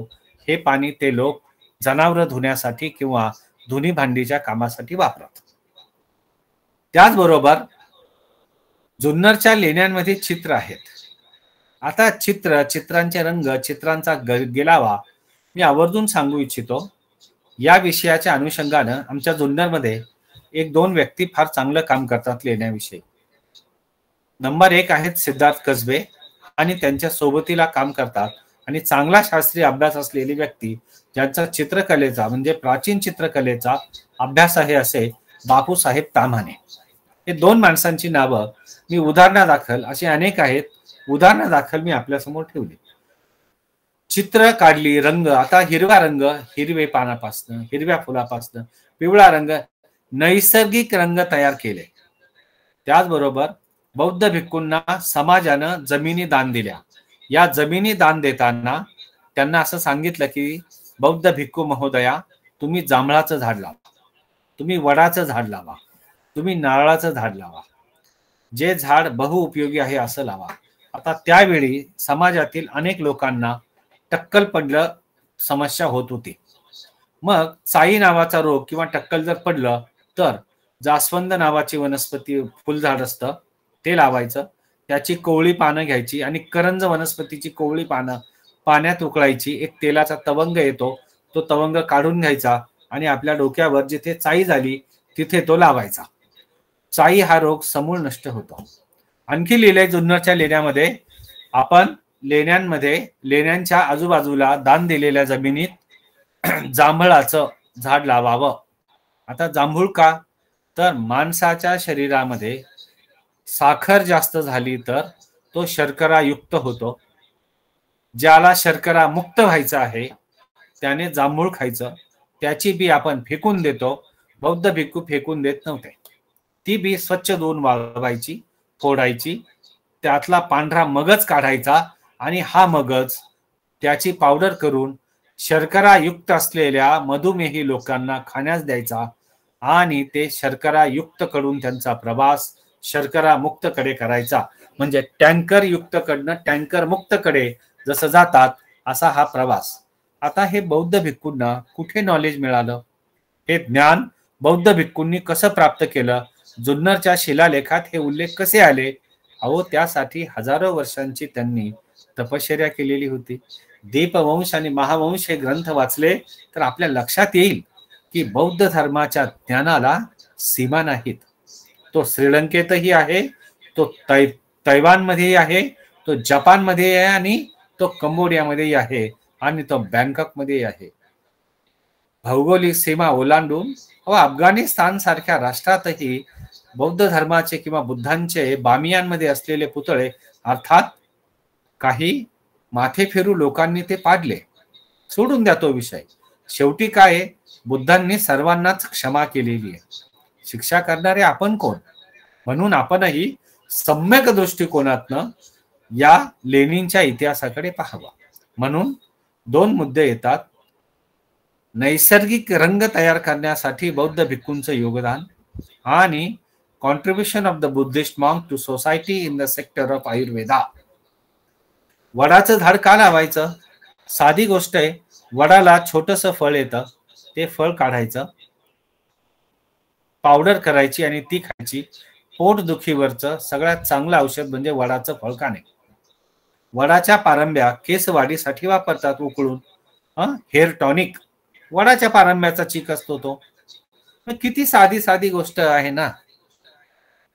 त्यानंतर जास्वंद, असे कितीतरी झाडांचे उल्लेख, वनस्पतींचे उल्लेख त्यामध्ये आहेत. थोडक्यात काय, बौद्ध साहित्यामध्ये, बौद्ध भिक्खूंच्या मांडणीमध्ये लेणी या सर्वोच्च आहेत. लेणी या बहुविध आहेत. सर्वांगीण पद्धतीनं लेणींचा अभ्यास करता येतो. आता लेणींचं स्वरूप बदललं. पर्यटन दृष्ट्या लेणी आल्या म्हणून ज्या मूळ लेणी प्राचीन आहेत जुन्नरच्या, हे मी तुमच्या समोर मांडलंय. आजच्या लेण्यांचं मी शब्दही बोललेलो नाही. माझा साधारणतः अभ्यास मी 1200च्या अगोदरचा सांगितला. 1200 नंतरचा मध्ययुगातील लेणींचा प्रवास अजून मांडायचा आहे. तो कधीतरी वेगळ्या वेळी मांडू. 8:25 कार्यक्रम सुरू होतो आणि 9 पावणे 10 साडेनऊ संपतो.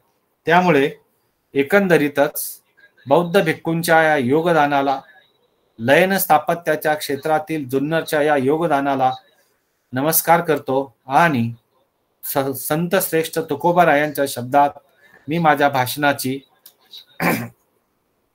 भाषणाचा शेवट करतो. माझं स्वतःचं काय आहे, जे काही आहे ते बौद्ध भिक्खूंच्या विविध वाङ्मयामधनं वाचलेलं आपल्या समोर ठेवलं. माझ्या आहेत फक्त त्या वेळ आणि वाणी आणि त्यात झालेल्या समजा असतील तर चुका. म्हणून हे सगळं जे आहे ते फोडिले भांडार धन्याचा तो माल, मी तो हमाल भरव आहे. धन्यवाद. अतिशय सुंदर जुन्नरची बौद्ध लेणी या विषयावर आपण हे केलं, माहिती सांगितली. असा इतिहास आम्ही कधी ऐकलेला नव्हता. म्हणजे वाचला पण एवढं डिटेल्स वाचलं नव्हतं. हा, तर खूप सुंदर माहिती सांगितली सर. त्याबद्दल आपले मनपूर्वक आभार मानतो. मी फक्त 2च लोकांना मनोगत व्यक्त करण्यासाठी सांगेल. 2च लोकांना सांगायचं, 2च. तर जो हात वरती हे करेल त्यांनी हे करावं. हा, अशोक गायकवाड बोला. आदर्शांना वंदन, मान्यवरांना जय भीम. गुरुजींनी इतकं छान सुटसुटीत साध्या भाषेमध्ये फार छान माहिती दिली. आम्हाला ही माहिती नव्हती, ती संपूर्ण माहिती दिली गुरुजींनी. गुरुजींचा फार आभार, अभिनंदन गुरुजी तुम्हाला. सर्वांना जय भीम, नमो बुद्धाय, जय भारत, जय संविधान.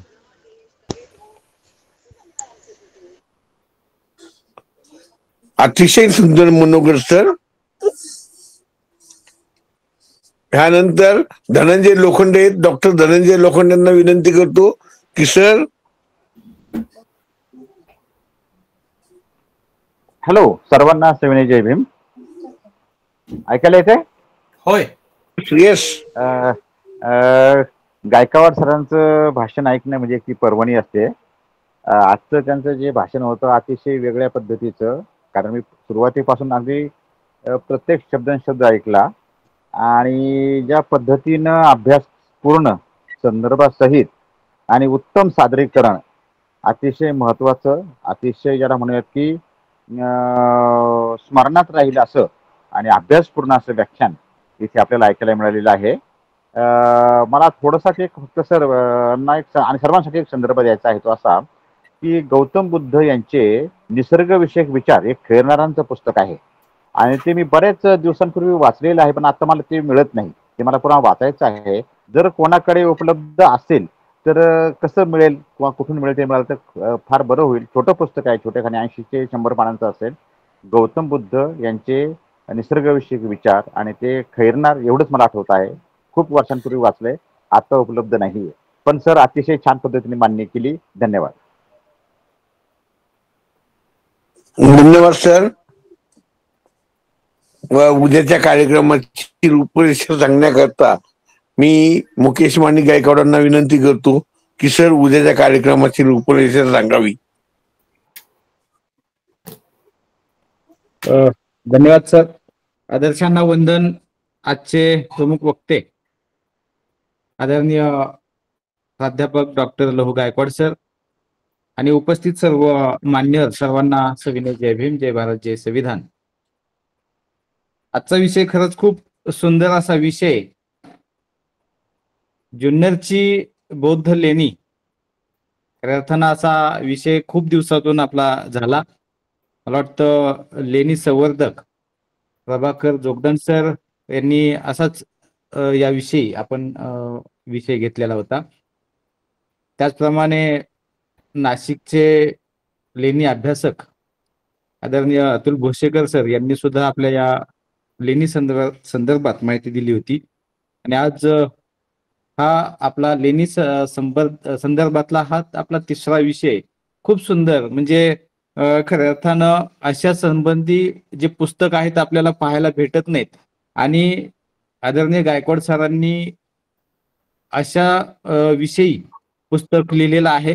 तर खूप सुंदर अशी माहिती आज सरांनी दिली. म्हणजे जुन्नरच्या लेणी संदर्भात तर माहिती दिलीच, पण जुन्नरच्या सोबतच बाकी लोणावळा भागात असेल किंवा इतर भागातल्या लेण्या संदर्भात देखील सरांनी खूप सुंदर अशी माहिती दिलेली आहेत. किंवा जुन्नर भाग असेल किंवा नारायणपूर भाग असेल, नारायणगाव भाग असेल, त्याच्यामध्ये खऱ्या अर्थानं जसं सिद्धार्थ कसबे यांचं नाव घेतलं त्याच पद्धतीनं त्या ठिकाणी गणेश वाहवळ म्हणून एक लेणी संवर्धक आहे, त्यांचं खूप सुंदर असं काम त्या ठिकाणी आहेत. आणि अनेक संघटना, म्हणजेच MBCPR असेल किंवा ABCPR असेल, अशा चांगल्या संघटना या लेणी संवर्धकाच्या संबंधी काम करतात. आणि फक्त बऱ्याच वेळा असं होतं की फक्त लेणीवर जाऊन फक्त एन्जॉय करणं किंवा लेणी पाहणं हा उद्देश खऱ्या अर्थानं नसावा. कारण त्या संदर्भात इतका म्हणजे लेणी आपण ज्यावेळी लेणीकडे जातो त्यावेळी खूप अशा प्रॉब्लेम निर्माण होतात किंवा त्या ठिकाणी वाट नसते किंवा कशा पद्धतीनं जायचं याची माहिती नसते. अशा बऱ्याच सुविधा त्या ठिकाणी नाहीत. तर अशा संबंधी सुद्धा आपण त्या ठिकाणी कार्य केलं पाहिजे. खूप सुंदर अशी माहिती या ठिकाणी दिलेली आहे. तर मी अजून एक सरांना विनंती करेल की आपण जे पुस्तक या ठिकाणी आपण लिहिलेलं आहे किंवा लवकरात लवकर आपल्या सर्वांना मिळेल, तर या संदर्भात जी माहिती आपण द्यावी. कारण पुस्तक कधी आम्हाला मिळेल किंवा त्याची किंमत काय असेल किंवा आम्हाला जे आपल्या बहुजन हिताय बहुजन सुखाय किंवा आपल्या या संविधान जागृती हा जो आपला उपक्रम आहे, या उपक्रमातल्या आपल्या मान्यवरांना किती रुपयापर्यंत हे पुस्तक मिळेल त्याची थोडी अगदी 2 ते 3 मिनिटांमध्ये आपण माहिती द्यावी अशी विनंती करतो. उद्या शुक्रवार आहे. उद्याची जी आपल्याला उद्याचे प्रमुख वक्ते आणि उद्याचा जो विषय आहे तो उद्या आपल्या लवकर लिंक मार्फत कळवलं जाईल. आजचे उद्याच्या कार्यक्रमाची रूपरेषा मुकेश वाणी गायकवाडांनी सांगितली. मी आता विशेष प्रोग्राम कडे येतो. विशेष प्रोग्राम म्हणजे आभार प्रदर्शन, आणि आजचा आभार प्रदर्शन करणार आहेत आदरणीय सरदाताई दामोदर उपरवट, दोलकामाई महिला व बालकल्याण मागासवर्गीय विकास संस्था त्रिवेणी नगर पुणे. तर ताईंना स्वागत करायला सांगतो आणि आभार मानायला सांगतो. ताई आपण आभार मानावे. धन्यवाद सर, खूप खूप धन्यवाद. महाकारुणिक तथागत सिद्धार्थ सम्यक संबुद्ध परमपूज्य बोधिसत्व विश्वभूषण डॉक्टर बाबासाहेब आंबेडकर, माता भीमाई, माता रमाई, माता सावित्री, माता जिजाऊ, माता अहिल्यादेवी होळकर, माता फातिमा बिसेक, रयतेचे राजे छत्रपती शिवाजी महाराज, आरक्षणाचे जनक छत्रपती शाहू महाराज, महिलांना शिक्षण खुले करणारे ज्योतिराव फुले, तसेच सर्व शोषित पीडितांना कर्मकांड आणि अंधश्रद्धेतून बाहेर काढणारे संत गाडगेबाबा, आणि या समाजासाठी ज्या ज्या महान माता आणि महामानवांनी स्वतःचा देह आणि आयुष्य झिजून सर्व बहुजनांसाठी, सर्व शोषित पीडितांसाठी सुखाची द्वारं खुली केली, सोन्याचे दिवस दाखवले, आनंदाचे क्षण आपल्या जीवनात आणले, त्या सर्वच महान माता आणि महामानवांना, त्यांच्या विचारांना, त्यांच्या क्रांतीला, त्यांच्या प्रतिमांना मी त्रिवार अभिवादन करते. तसेच मी माझ्या आईबाबांच्या चरणी नमन करते. आणि आज आपल्या कार्यक्रमासाठी उपस्थित असलेले सर्वच आदरणीय अभ्यासक, विचारवंत, बुद्धिवंत, चिकित्सक, बालक बालिका, उपासक उपासिका, तसेच सर्व भारतीय बौद्ध महासभेचे सर्व पदाधिकारी, केंद्रीय शिक्षक, बौद्धाचार्य, सर्व समता सैनिक दलाचे सर्व सैनिक आणि आपले आजचे आदरणीय वक्ते, या सर्वांना मी सविनय जय भीम करते. संविधान जागृती देशाची प्रगती या अंतर्गत विशेष ऑनलाईन व्याख्यानमाला. आजचे पुष्प क्रमांक आहे 337. वेळ आहे गुरुवार दिनांक 5 सप्टेंबर 2024 सायंकाळी ठीक 8:25 ते 9:45 वाजेपर्यंत. आणि आजचे प्रमुख वक्ते आहेत आदरणीय लहू कचरू गायकवाड सर, ग्रामोन्नती मंडळाचे कला वाणिज्य विज्ञान महाविद्यालय नारायणगाव पुणे इथून आहेत. आणि खरोखर आजचा सरांचा विषय जो आहे तो जुन्नरची बौद्ध लेणी. आता नारायणगाव आणि जुन्नर, बहुतेक नारायणगाव जुन्नर मध्येच येतं. आणि खरोखर सरांचा जो काही अभ्यास आहे तो अभ्यास म्हणजे खरं एवढा वाखाणण्यासारखा आहे ना, की खरोखर सर असं वाटतच नव्हतं की तुमचं लेक्चर संपावं किंवा तुम्ही जे बोलताय हे संपावं म्हणून. आणि एवढी अभ्यासपूर्वक माहिती, एवढी सखोल माहिती, खूप खूप धन्यवाद सर तुम्हाला. खरं तर तुमचे धन्यवाद करण्यासाठी सुद्धा शब्द कमी पडत आहेत. आणि जो काही तुम्ही इतिहास मांडलेला आहे जुन्नरच्या बौद्ध लेणीचा आणि त्याचबरोबर इतर लेण्यांचा सुद्धा, आणि त्याचे जे काही तुम्ही दाखले दिलेले आहेत, तर लेणी म्हणजे काय आहे किंवा सातवाहनाच्या जे काही त्या महाराणी नागकिनी, म्हणजे खरोखर हे अप्रतिम आहे सर. आमच्या ज्ञानात खरोखर भर पडलेली आहे. खूप खूप धन्यवाद आदरणीय लहू सरांचे, कांबळे गायकवाड सरांचे. मी खूप खूप धन्यवाद देते सरांना, खूप खूप आभार मानते सरांचे. त्याचबरोबर आजचे सूत्रसंचालन व प्रस्तावना करणारे आदरणीय हर्षानंद गणपत सोनवणे सर कवी आहेत, लेखक आहेत, सामाजिक कार्यकर्ते आहेत, संस्थापक सदस्य, उपाध्यक्ष, उपाध्यक्ष सम्यक साहित्य परिषद पुणे सरांचे सुद्धा मी खूप खूप आभार मानते. माझा आवाज येतोय का? हॅलो, येतोय ना? लिंक हे झालेली आहे म्हणून हे केलं मी. तर सरांचे पण मी खूप खूप आभार मानते. सरांना खूप खूप धन्यवाद देते, कारण सरांचं सुद्धा खूप मोठं मोलाचं योगदान असते आपल्याला. जे काही वक्ते आपल्याकडे येतात त्या वक्त्यांसाठी वक्ते आपल्यापर्यंत पोहोचतील आणि आपल्या ज्ञानात भर कशी पडेल यासाठी सर नेहमीच प्रयत्नशील असतात. तर सरांचे सुद्धा मी खूप खूप धन्यवाद देते, खूप खूप आभार मानते सरांचे. आज विशेष म्हणजे आपल्याला ज्यांनी अभिप्राय दिले किंवा मनोगत व्यक्त केलं ते अगदी थोडक्यात आणि 2च व्यक्तींनी जे काही आभाराचं आज अभिप्रायाचं काम आपल्याला अभिप्राय दिलेले आहेत, त्याच्यामध्ये आपले नेहमीच सगळ्यात आधी ज्यांचा हँडराईज असतो असे आपले अशोक गायकवाड सर आणि त्याचबरोबर धनंजय लोखंडे सर. तर दोघांनी पण खूप छान अभिप्राय दिलेले आहेत. दोघांचे सुद्धा खूप खूप धन्यवाद, खूप खूप आभार. आणि धनंजय सरांच्या वाणीतून सुद्धा नेहमी पुस्तकांबद्दल माहिती मिळते, की जी आज सरांनी सांगितलेली की हे असं पुस्तक मी खूप दिवस झाले वाचलं नाही. तर खरोखर सर तुम्ही जेव्हा येता म्हणजे तुम्ही रोजच येत चला अशी तुम्हाला नक्कीच विनंती करते, कारण खरोखर जे ज्ञान तुमच्याकडे आहे त्या ज्ञानाने आम्ही सुद्धा ज्ञानी होऊ. म्हणजे ज्ञानी तर नाही होणार, परंतु आमच्या ज्ञानात थोडी तरी भर पडेल अशी विनंती करते. आणि जर वेळ मिळाला, तुम्ही खूप बिझी आहात, तुमचं शेड्यूल खूप बिझी असते मला माहिती आहे, तरी सुद्धा एक विनंती करते. धनंजय सरांचे सुद्धा मी खूप खूप आभार मानते आणि अशोक सरांचे सुद्धा खूप खूप आभार मानते. त्याचबरोबर आपल्याला रोजची जी काही लिंक पाठवणारे, आपल्या सर्वांना जोडून ठेवणारे आणि सर्वात महत्वाचं म्हणजे जर ह्या सर्व गोष्टी ज्या आहेत त्या मुकेश दादांनी जे काही आपल्याला याच्यामध्ये बांधून ठेवलेलं आहे, एका साखळीमध्ये आपण जे काही गुंफल्या गेलेलो आहोत, नात्याचं जे काही आपण एक घट्ट विण तयार झालेली आहे, आपल्या मैत्रीची म्हणा, आपल्या धम्म बांधवाच्या याची म्हणावं, जी काही विण तयार करून दिलेली आहे दादांनी, दादांना तर अगदी सॅल्यूट आहे माझा. खूप खूप धन्यवाद मुकेश दादा. वेळात वेळ काढून आपली लिंक तयार करतात, सर्वांना लिंक शेअर करतात आणि सर्व वक्त्यांना सुद्धा खूप चांगल्या प्रकारे, सर्व वक्ते श्रोते सर्वांनाच एवढ्या चांगल्या प्रकारे हँडल करतात. म्हणजे दादांचं थोडक्यात असं आहे की दादा सर्वात लहान आहेत तरी सर्वांचे दादा आहेत. आणि दादांचं म्हणजे मुकेश दादांचं म्हणजे मूर्ती लहान पण कीर्ती महान, अशा प्रकारचं दादांचं कार्य आहे.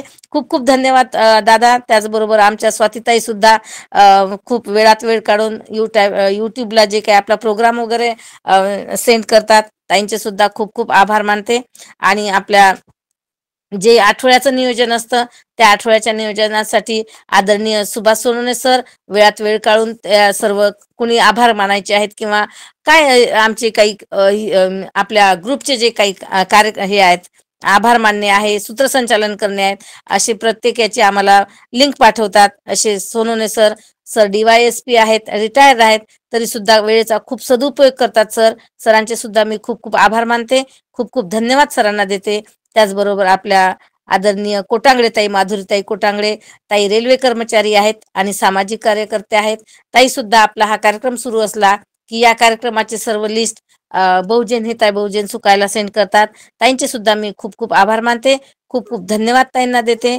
आणि खरोखर सर सरांनी जे काही आज लहू सरांनी जे काही लेणीच्या बाबतीत दिलेलं आहे त्याच्यामध्ये त्यांनी मला त्यांचं ते एक हे आवडलेलं आहे की त्यांनी वर्गमूळ ह्या गोष्टी बघतच नाहीत लोक.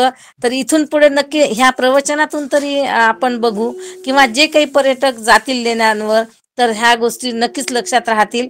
आतापर्यंत फक्त ते पट्टी हार्मिका ते त्याचाच एक अभ्यास होता, परंतु खरोखर आमच्या ज्ञानात भर पडलेली आहे.